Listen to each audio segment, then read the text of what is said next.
सभी का आपके अपने YouTube channel commerce study zone में। तो आज एक बार फिर प्रस्तुत हूँ अपने वर्तमान सीरीज जो कि हमने शुरू किया हुआ है 21 दिसंबर से।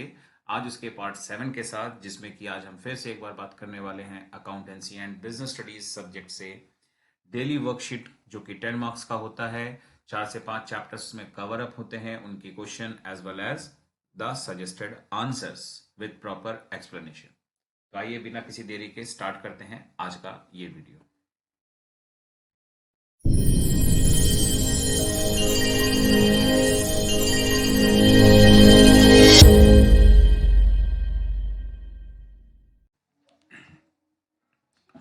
आइए स्टार्ट करते हैं आज के वीडियो को अकाउंटेंसी के वर्कशीट के साथ, जैसा कि हम डेली करते हैं। तो आपके सामने है स्क्रीन पर 28 दिसंबर का वर्कशीट 10 मार्क्स का 30 मिनट्स टाइमलाइन के साथ। तो ये रहा आज का पहला question. If goodwill of a firm is valued 15,000, ध्यान से देखिए, गुडविल वैल्यू करके दिया है 15,000 at 3 years purchase of super profit, और जिस मेथड को फॉलो किया गया था वो है सुपर प्रॉफिट, जिसका परचेज ईयर है 3। Capital employed is rupees 2,50,000. Average profit earned by the firm rupees 30,000. What was the normal rate of return? यानी क्वेश्चन में जो चीज आम तौर पर हमको दे दिया जाता है, हमें वो पता लगाना है नॉर्मल रेट ऑफ रिटर्न क्या है। देखिए, एक तो ये भी मैं कह सकता हूं कि अगर आप इसको जैसे करना चाहिए अगर वैसे नहीं कर सकते हैं या नहीं कर पा रहे हैं, तो दिए गए ऑप्शन को भी आप ट्राई करके अपने आंसर्स तक पहुंचकर देख सकते हैं। मतलब मेरा कहने का ये है कि आप एक बार 8% से रिटर्न को एज्यूम करके आंसर सॉल्व करके देखिए कि 15,000 आता है कि नहीं, फिर एक बार 10 से, फिर एक बार 12 से, फिर एक बार 15 से। लेकिन आप समझ सकते हो अगर ऐसे आप करेंगे तो ये एक टाइम वेस्टेज है, नथिंग एल्स। लेकिन ये तो हुआ वो तरीका जिस तरह से मैंने कहा तब करने के लिए जब आपको ना समझ में आ रहा हो कैसे किया जाए। लेकिन खैर, मैं तो अवेलेबल हूं आपको बताने के लिए।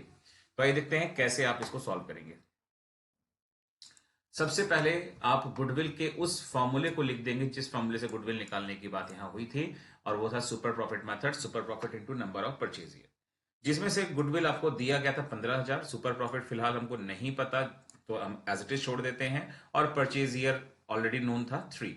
तो अगर हम इस इक्वेशन को सॉल्व करते हैं तो इससे हम लोग सुपर प्रॉफिट निकाल सकते हैं, और जो आ जाएगा 5,000। इतना बेसिक मैथ सबने पढ़ा है, क्लास 11 10 तक सबको आता ही होगा, इतना left side right side equal to कैसे करते हैं।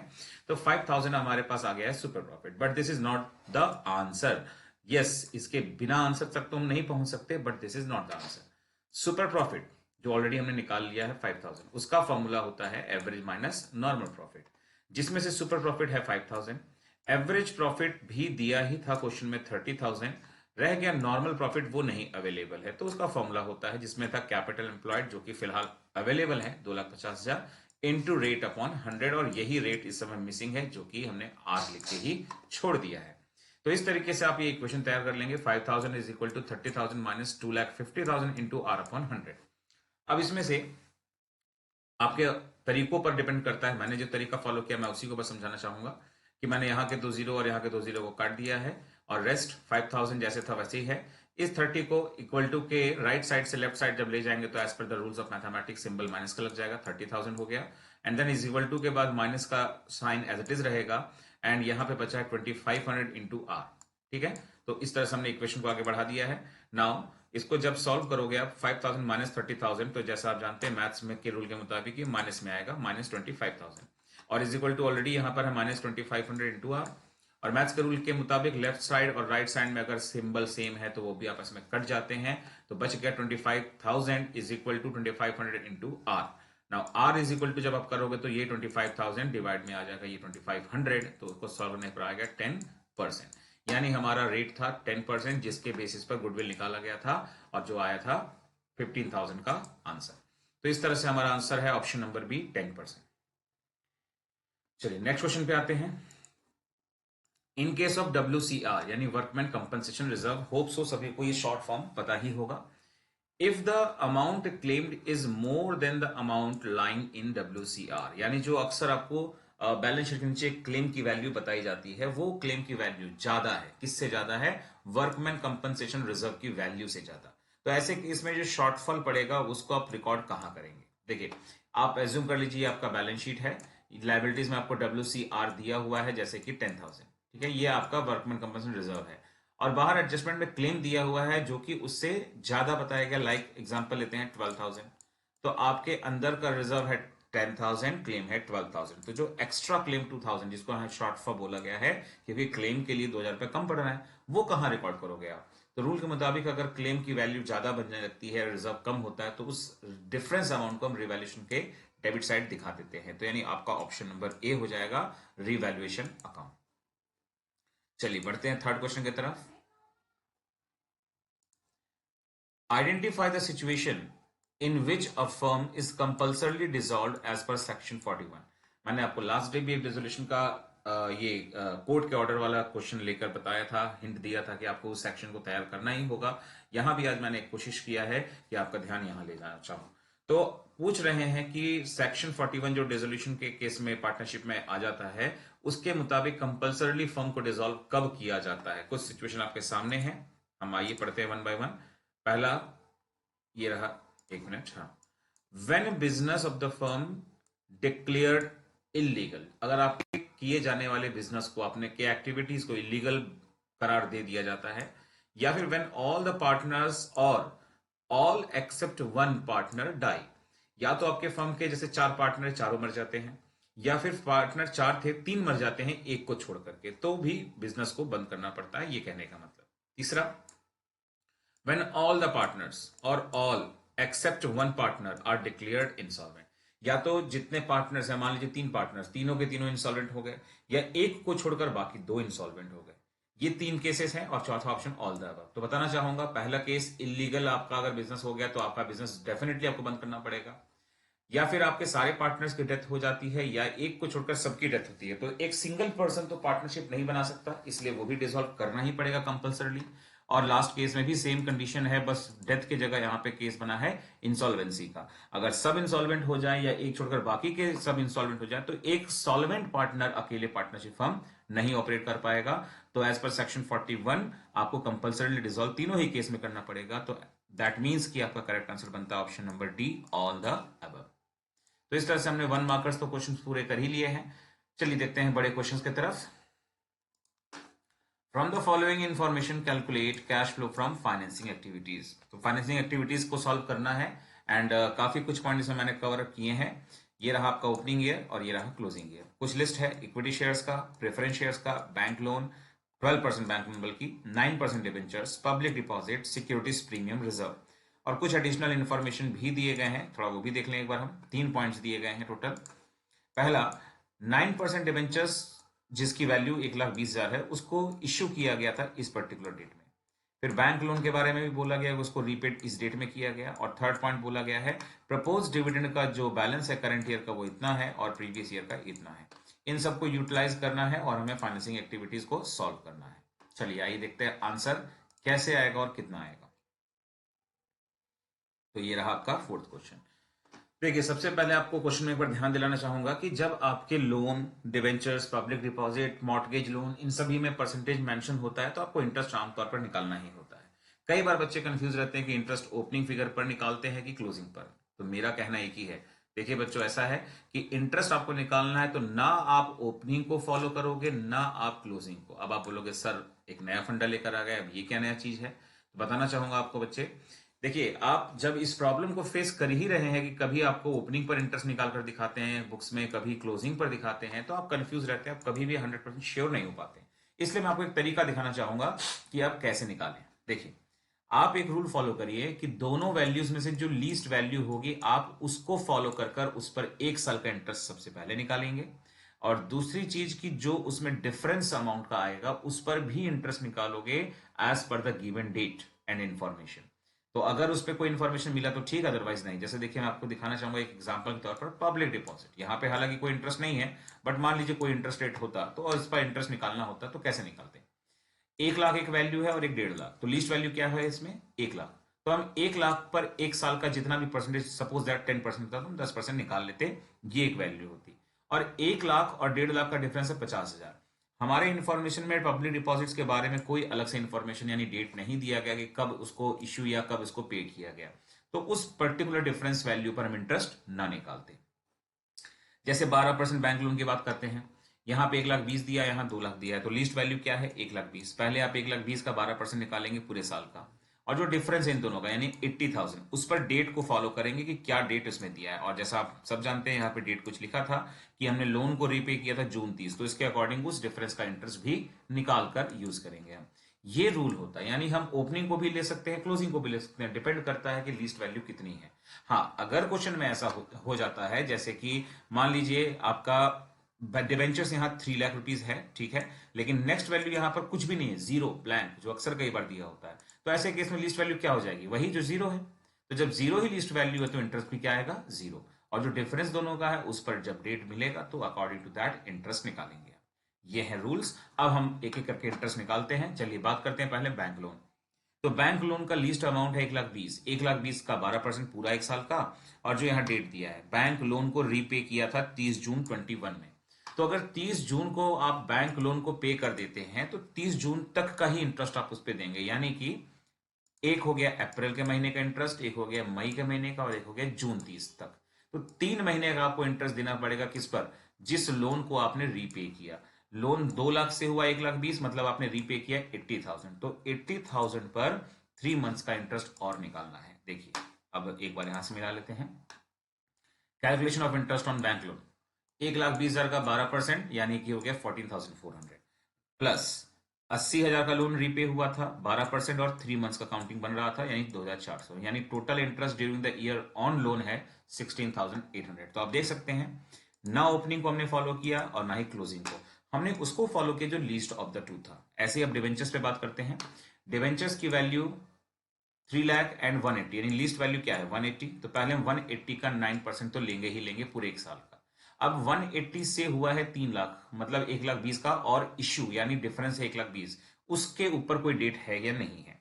तो लिखा है 9% डिवेंचर्स जो कि 1,20,000 के हैं, यही जो इशू किया था हमने, उसको इशू कब किया? 31 जनवरी को, यानी डेट अवेलेबल है। अब जब डेट अवेलेबल है तो उसको काउंट करना पड़ेगा, और कितने महीने?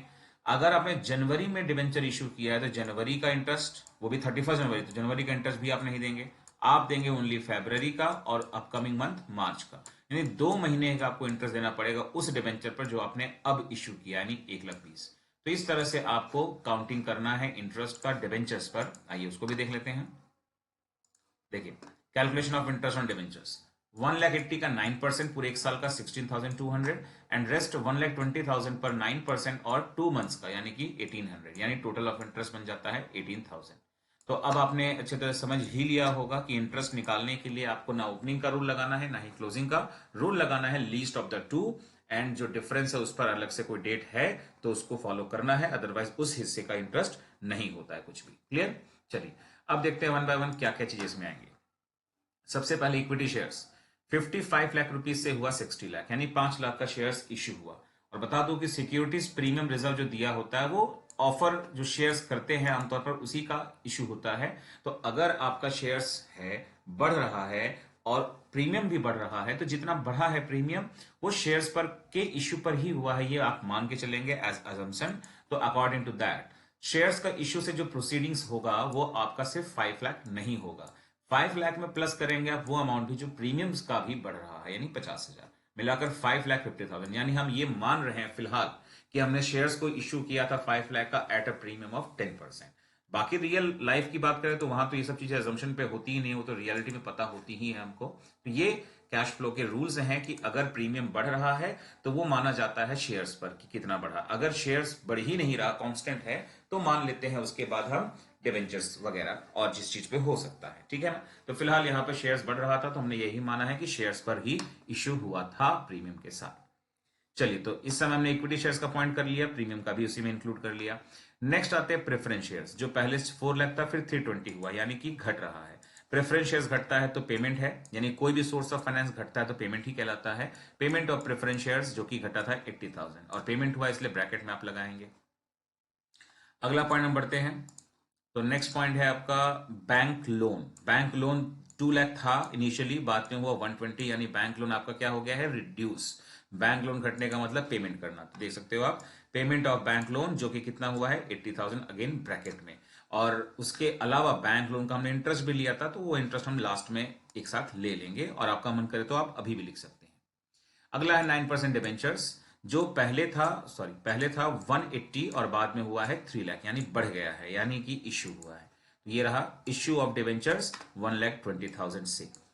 अगला पॉइंट आता है पब्लिक डिपॉजिट्स। पब्लिक डिपॉजिट्स पहले था 1,50,000, बाद में हुआ है 1 लाख, यानी कि पेमेंट हुआ है। पब्लिक डिपॉजिट्स को पेमेंट किया यानी कि आउटफ्लो हो जाएगा, तो पेमेंट ऑफ पब्लिक डिपॉजिट्स 50,000 रुपए, ये भी ब्रैकेट में। इस तरीके से आपका पब्लिक डिपॉजिट भी पूरा हुआ। सिक्योरिटीज प्रीमियम रिजर्व ऑलरेडी हमने यूज कर लिया। डिवेंचर्स का पॉइंट हो गया है, लोन का पॉइंट हो गया है, रह जाता है प्रपोज्ड डिविडेंड का। तो कह रहे थे प्रपोज डिविडेंड का करंट ईयर का बैलेंस 80,000 है एंड प्रीवियस ईयर का 50,000। Now as per the revised rules of accounting standard 4, propose dividend का करंट ईयर का बैलेंस यूजलेस है, आपके पूरे चैप्टर में कहीं यूज नहीं करना है, और प्रीवियस ईयर के बैलेंस को ही आप यूज करते हैं। तो ये रहा आपका payment of propose dividend, previous year का 50,000, करंट ईयर से कोई मतलब नहीं है। और इन सब के अलावा, इन सब के बाद जो हमने 2 इंटरेस्ट निकाले थे वो भी हमको पे करने होते हैं। तो payment of interest on long term borrowings मैंने एक साथ लिख दिया है, ये आपकी मर्जी पर था, अलग अलग लिख सकते हैं आप। 18,000 और 16,800 जो ऑलरेडी हमने समझाया कैसे निकाला, तो आया 34,800। तो फाइनली टोटल आपका बन जाता है 3,75,200 प्लस में, लेकिन और इसका मतलब हो गया cash inflow from financing activities. 3 number का बाइफर्केशन है, मैंने ऑलरेडी करके दिखा दिया है। इक्विटी शेयर्स वाले पॉइंट में आधा नंबर, प्रेफरेंस शेयर्स में हाफ, फिर पेमेंट ऑफ बैंक लोन में हाफ, पेमेंट ऑफ डिबेंचर्स में हाफ, और फिर इन दोनों के पेमेंट्स को मिलाकर हाफ, और ऐसे ही इंटरेस्ट ऑन लोन को लेकर और डिबेंचर्स को लेकर भी हाफ। तो इस तरह से 6 स्लॉट्स पे मैंने हाफ मार्क्स दिए हैं, टोटल 3 मार्क्स का बाइफर्केशन। चलिए बढ़ते हैं अब अपने लास्ट क्वेश्चन की तरफ। K Limited had the following balances in the books as on 1st April 21, जिसमें डिबेंचर्स था कंपनी के पास जिसकी फेस वैल्यू 100 थी और 20 लाख रुपीस में। सिक्योरिटीज प्रीमियम रिजर्व जिसका अमाउंट है 3 लाख। तो कंपनी के पास ये 2 बैलेंसेस थे इस पर्टिकुलर डेट में। Now during the year it issued 8,000 debentures at par. तो कंपनी ने इतने डिबेंचर्स को पब्लिक को इशू किया है पार पर, जिसका पेमेंट करेगी कंपनी 6 ईयर के बाद 15% प्रीमियम पर, जिसका मतलब हुआ कि क्वेश्चन में लॉस का अकाउंट खुलने वाला है। नाउ 2 रिक्वायरमेंट दिए क्वेश्चन में। पहला ये कि पास करिए entries for the issue of debentures and writing of loss on issue of debentures account. और दूसरा केस कुछ अकाउंट बनाने के लिए दिया है, डिबेंचर्स का अकाउंट बनाइए और loss on issue of debentures का भी अकाउंट। 4 मार्क्स का ये क्वेश्चन है, और आजकल के पैटर्न के हिसाब से ये काफी इंपॉर्टेंट टॉपिक है, एग्जाम में आने की मोस्ट जो कहा जा सकता है हाईली प्रेफर्ड टॉपिक है ये, जो आ सकता है आपके बोर्ड एग्जाम में। खैर अब बात करते हैं 8,000 डिबेंचर्स को पार पर इशू किया उसकी एंट्री। तो bank account debit to debentures application and allotment account, अगर एट पार पर इशू किया है तो आपको वही अमाउंट मिलेगा जो उसकी फेस वैल्यू है, मतलब कि 8 लाख रुपीज। इसके बाद बात करते हैं कि transfer of debentures application money. तो 10% debenture application and allotment account debit, जिसका रूल ही है कि यहां पर जो है एग्जैक्टली कॉपी कर दीजिए आप। देन 2 डिबेंचर्स जिसका मतलब फेस वैल्यू, और उसके अलावा पेमेंट पर प्रीमियम बोला था 15%, जिससे लॉस बन जाता है। तो loss on issue of debentures account जो डेबिट में आता है उस डिबेंचर्स की फेस वैल्यू का 15%, जैसा क्वेश्चन में लिखा गया था, तो 1,20,000। और जब जब लॉस आता है उसके अपोजिट उसके लिए आता है premium on redemption of debentures account, और वो भी है 1,20,000। तो इस तरीके से आपकी इश्यू की एंट्री पूरी हो जाती है। अब बात करते हैं लॉस को राइट ऑफ करने के लिए। ना लॉस के राइट ऑफ का रूल मैंने कई बार आप लोगों को बताया है। सबसे पहले सिक्योरिटीज प्रीमियम से राइट ऑफ होता है, और अगर ना हो पाया बच जाता है तो उस केस में statement of profit and loss को यूज करते हैं। फिलहाल हमारे पास सिक्योरिटीज प्रीमियम रिजर्व का बैलेंस था पहले से ही 3 लाख रुपए, और लॉस का अमाउंट सिर्फ है 120, तो बहुत इजीली हम प्रीमियम की मदद से राइट ऑफ कर सकते हैं। Securities premium reserve account debit 120,000 and to loss on issue of debentures account 120,000। तो इस तरह से राइट ऑफ भी हो गया, और ये रहा आपके मार्क्स का बाइफर्केशन। 4 मार्क्स को मैंने देखिए कैसे बाइफर्केट किया है। हाफ मार्क्स इस पहली एंट्री में, टोटल 1 मार्क्स इस पूरी एंट्री के लिए transfer of application money and loss को दिखाने के लिए, एंड देन 1 मार्क इसको राइट ऑफ करने के लिए। तो इस तरह से टोटल आपका यहाँ 2.5 मार्क्स का वेटेज पूरा होता है। अब रह गया था पार्ट बी में सेकंड रिक्वायरमेंट के तौर पर अकाउंट्स कुछ बनाने थे, एक लॉस का अकाउंट और एक डिबेंचर्स का अकाउंट। तो देखिए पहले हम लॉस के अकाउंट पे बात करते हैं। हमारे इस एंट्री में लॉस जहां आया वो क्या है, ये रहा loss on issue of debentures debit में, बट उसके अपोजिट में तो डिबेंचर्स भी है और प्रीमियम भी है। हम किसको यूज करेंगे लेजर अकाउंट में, तो हम सभी जानते हैं लॉस के लिए एक्सक्लूसिवली जो अकाउंट आता है वो है premium on redemption of debentures account. तो हम दोनों नहीं यूज करेंगे, हम वही यूज करेंगे जो उसके लिए आता है, और तो वो है प्रीमियम ऑन रिडम्पशन। तो उसी के हिसाब से लॉस के अकाउंट के डेबिट साइड में आपने लिखा है to premium on redemption of debentures account, जो था 1,20,000। इसके अलावा लॉस को हमने राइट ऑफ किया था किससे, सिक्योरिटीज प्रीमियम रिजर्व से, तो ये रहा क्रेडिट में बाय सिक्योरिटीज प्रीमियम रिजर्व 1,20,000। दोनों को प्रॉपरली सही तरीके से लिखने पे हाफ मार्क्स फॉर ईच। ये हो गया आपका loss on issue of debentures account. ऐसे ही आपको बोला था डिवेंचर्स का अकाउंट बनाइए, तो सबसे पहले आपको याद रहा दो कि कंपनी के पास पहले से ही 20 लाख रुपीस के डिवेंचर के बैलेंसेस थे, यानी एज बैलेंस बीडी। अब ये क्रेडिट साइड में ही क्यों है, क्योंकि डिवेंचर्स मतलब एक लाइबिलिटीज, लाइबिलिटीज मतलब क्रेडिट साइड, तो बाय बैलेंस बीडी 20 लाख। इसके बाद जो डिवेंचर्स हमने 8 लाख रुपीस के इश्यू किए थे, उसको एंट्री से अगर देख के लिखा जाए, ये रहा 10% डिवेंचर्स। अपोजिट नेम दो दो हैं, लेकिन हम सब जानते हैं कि लॉस तो इसके वजह से आया, प्रीमियम की वजह से। डिवेंचर के अपोजिट में बेसिकली क्या है, 10% डिवेंचर एप्लीकेशन एंड अलॉटमेंट, क्योंकि इसका अमाउंट भी सेम है। तो यही यूज करते हुए लेजर में हम दिखा देंगे अपोजिट साइड। देखिए ये रहा, तो बाय बैलेंस बीडी तो पुरानी बैलेंस के लिए हो गया, then by 10% debenture application and allotment जो 8 लाख का था, 28 लाख रुपीस, और कुछ तो है नहीं इसमें, तो टू बैलेंस सीडी में वही 28 लाख रुपीस। तो इस तरीके से इस अकाउंट के लिए हाफ मार्क्स, जो बेसिकली इसको रिकॉर्ड करने के लिए मैंने कहा देने के लिए 8 लाख रुपीस। नाउ ये था आपका अकाउंटेंसी का वर्कशीट और उसका proper explanation and bifurcation of marks, ताकि आप सेल्फ असेसमेंट कर सके। तो आज के इस वर्कशीट में हमने कवर अप किया है डिवेंचर्स के important topic, loss on issue of debentures का अकाउंट, डिवेंचर्स का account, various entries for issue and redemption. तो ये काफी कुछ इस क्वेश्चन में कवर अप था। कैश फ्लो स्टेटमेंट का फाइनेंसिंग एक्टिविटीज आज हमने प्रैक्टिस किया। इसके अलावा हमने 1 मार्कर्स क्वेश्चन की मदद से डिसोल्यूशन के एक थ्योरी को तैयार किया है, साथ ही साथ वर्कमैन कंपनसेशन रिजर्व का एक थ्योरी तैयार किया, और साथ ही साथ गुडविल वैल्यूएशन का भी एक थ्योरी जो न्यूमेरिकल से रिलेटेड था उसको भी तैयार किया। चलिए अब बात करेंगे बिजनेस स्टडीज के वर्कशीट के बारे में। देखिए पहला क्वेश्चन है आपका, arrange the following in a correct sequence as organising process. तो ऑर्गेनाइजिंग के प्रोसेस में आप सभी जानते हैं 4 स्टेप होते हैं, उनको ऑर्डर में अरेंज करना है। तो देखिए मैंने ऑलरेडी ऑर्डर में अरेंज करके दिखाया है, मैं आपको चाहूंगा एक बार वहां दिखा दिया जाए सो दैट कि हम आंसर तक पहुंचे। देखिए सबसे पहले ऑर्गेनाइजिंग के प्रोसेस में आता है डिवीजन ऑफ वर्क। हम अपने वर्क को आइडेंटिफाई करते हैं और डिवाइड करते हैं, और उसके बाद उन सभी वर्क को ग्रुप करते हैं एक नेचर को बेस बनाते हुए, और उसके बाद डिपार्टमेंटलाइजेशन की शुरुआत की जाती है। आफ्टरवर्ड्स ड्यूटीज असाइनमेंट किया जाता है, last of all establishment of reporting relationship होता है, जिसका मतलब है पॉइंट नंबर 2 पहले आया, फिर 3 आया, फिर 1 आया एंड फिर 4। यानी आपका करेक्ट आंसर बन गया option number B, second, third, 1 and फिर 4। ठीक है, चलिए अब नेक्स्ट क्वेश्चन देखते हैं। Pricing objective does not include. Pricing objective का मतलब कि जब आप किसी प्रोडक्ट का प्राइस सेलेक्ट करते हैं कि प्राइस हाई रखेंगे कि लो रखेंगे, इसमें आप इनमें से किसको शामिल नहीं करते, मतलब इनमें से किसको ध्यान नहीं रखते हैं उस समय। मार्केट शेयर लीडरशिप, यानी हम जब प्राइस का लेवल रखते हैं लो चाहे हाई, तो हम मार्केट में लीडरशिप के शेयर को देख करके रखते हैं। ऐसा करते हैं कि नहीं, बिल्कुल करते हैं, हम इसको दिमाग में रखते ही रखते हैं।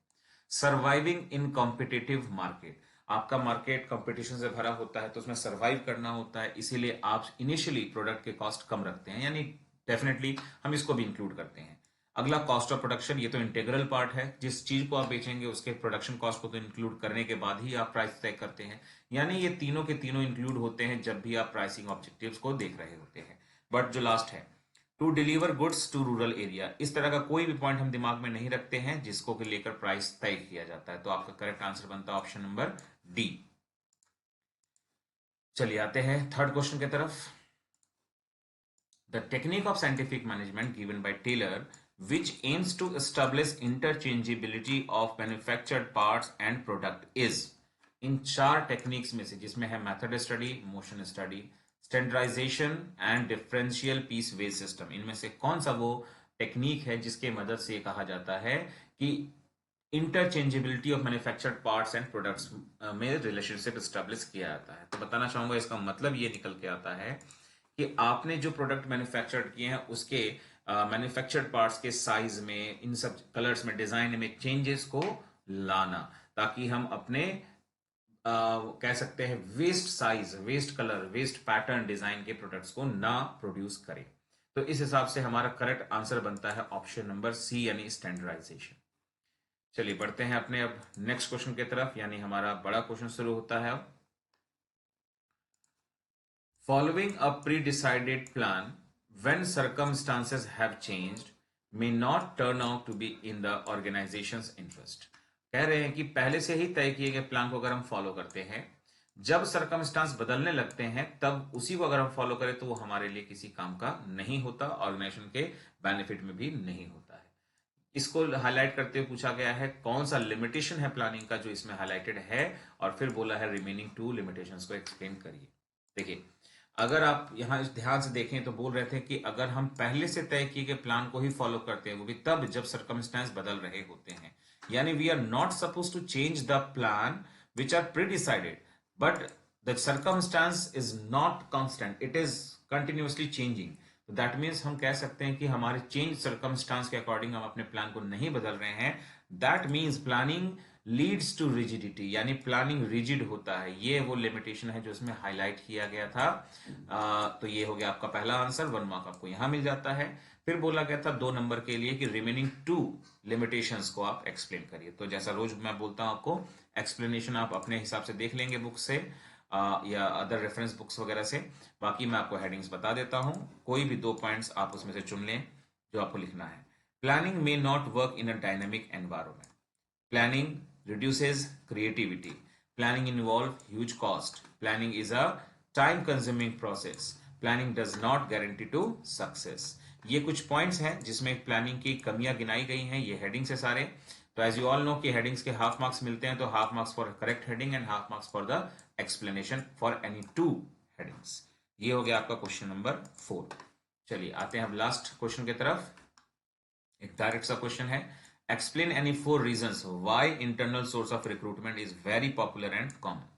हमारे सोर्स ऑफ रिक्रूटमेंट 2 होते हैं, इंटरनल और एक्सटर्नल। तो जो इंटरनल सोर्स ऑफ रिक्रूटमेंट है वो ज्यादा पॉपुलर और कॉमन सभी में क्यों है, उसके लिए आपको कोई 4 रीजंस बताने हैं। यानी कुल मिलाकर कहा जाए तो हम बताना चाहेंगे इंटरनल सोर्स ऑफ रिक्रूटमेंट के एडवांटेजेस, बेनिफिट्स जो आपको मिलते हैं उससे। The reasons of popularity of internal sources of recruitment, जो कि कोई 4 हैं विद एक्सप्लेनेशन। तो मार्किंग इसकी पहले देख लीजिए आप, half marks for correct heading and half marks for explanation, और 4 आपको करने ही हैं। तो आइए देखते हैं अब इसका क्या है हेडिंग्स और एक्सप्लेनेशन। तो जैसा मैंने कहा हमेशा आप अपने से देखना है आपको। इट इज इकोनॉमिकल, यानी इंटरनल सोर्स ऑफ रिक्रूटमेंट आपके लिए किफायती होता है, सस्ता होता है comparative to external. Motivates the existing employees, जो आपके पास प्रेजेंट एम्प्लॉयज है उनको काफी इससे मोटिवेशन मिलता है। लेक्स एक्सपेंडिचर ऑन ट्रेनिंग, क्योंकि आपके जो एम्प्लॉयज होते हैं इंटरनल सोर्सेज से वो आपके प्रीवियसली ऑर्गेनाइजेशन में वर्क किए हुए या जानकार लोग होते हैं, जिसकी वजह से आपको ट्रेनिंग नहीं देना पड़ता further. Less chance of turnover of employees, क्योंकि वहां पर लोगों को आपको काम करने का तरीका या फिर उनको ये मालूम होता है कि वहां पर आपको प्रमोशन भी मिल सकता है, इस वजह से वहां पर एम्प्लॉयज का टर्नओवर कम से कम होता है। इम्प्रूव द परफॉर्मेंस, कंपनी के वर्कर्स को, एम्प्लॉयज को पता होता है कि देयर आर अपॉर्चुनिटीज की वो अच्छा परफॉर्म करके अपने प्रमोशंस को ले सकते हैं as a internal parts of recruitment. तो दैट इज वाई वो मोटिवेटेड रहते हैं हाईली परफॉर्म करने के लिए, तो उनका परफॉर्मेंस ऑटोमेटिक इंप्रूव कर जाता है। Employees get training of different departments, क्योंकि टाइप्स ऑफ, जब इंटरनल रिक्रूटमेंट की बात करते हैं तो उसमें आता है ये जॉब रोटेशन। तो आप रोटेट करते रहते हैं, यहां से वहां डिपार्टमेंट बदलते रहते हैं, तो इससे अलग अलग डिपार्टमेंट में काम करने का उनको नॉलेज मिलता है, जिससे उनकी ट्रेनिंग होती रहती है। Last is employees gets training of different jobs, अलग अलग काम पर भी काम करने का मौका मिलता है, जिसके वजह से उनको अलग अलग चीज सीखने को मिल जाता है, जिससे कि एक मल्टीटास्कर तैयार हो जाता है कंपनी के पास, जो एनी सिचुएशन में काम कर सकता है। तो इस तरीके से आज हमने बीएसटी में कवर किया है इंटरनल सोर्स ऑफ रिक्रूटमेंट के एडवांटेजेस को, देन लिमिटेशंस ऑफ प्लानिंग को, then techniques of scientific management से स्टैंडर्डाइजेशन के कॉन्सेप्ट को, देन प्राइस ऑब्जेक्टिव यानी कि मार्केटिंग मैनेजमेंट से हमने प्राइस मिक्स को बेसिकली पढ़ा, और साथ ही साथ हमने ऑर्गेनाइजिंग प्रोसेस का भी एक छोटा सा 1 मार्क का क्वेश्चन तैयार किया। तो फाइनली हमने आज का पूरा वर्कशीट खत्म कर लिया एंड होप सो आपके बोर्ड एग्जाम के प्रिपरेशन में आपको काफी मदद मिल रही है। और आप अगर चैनल पर पहली बार हैं तो चैनल को जरूर सब्सक्राइब करें, अपने फ्रेंड में वीडियो शेयर करें, और अपने कमेंट्स, अपने फीडबैक्स, अपने क्वेरीज कमेंट सेक्शन में जरूर दें। मिलते हैं नेक्स्ट वीडियो में, तब तक के लिए take care and bye bye.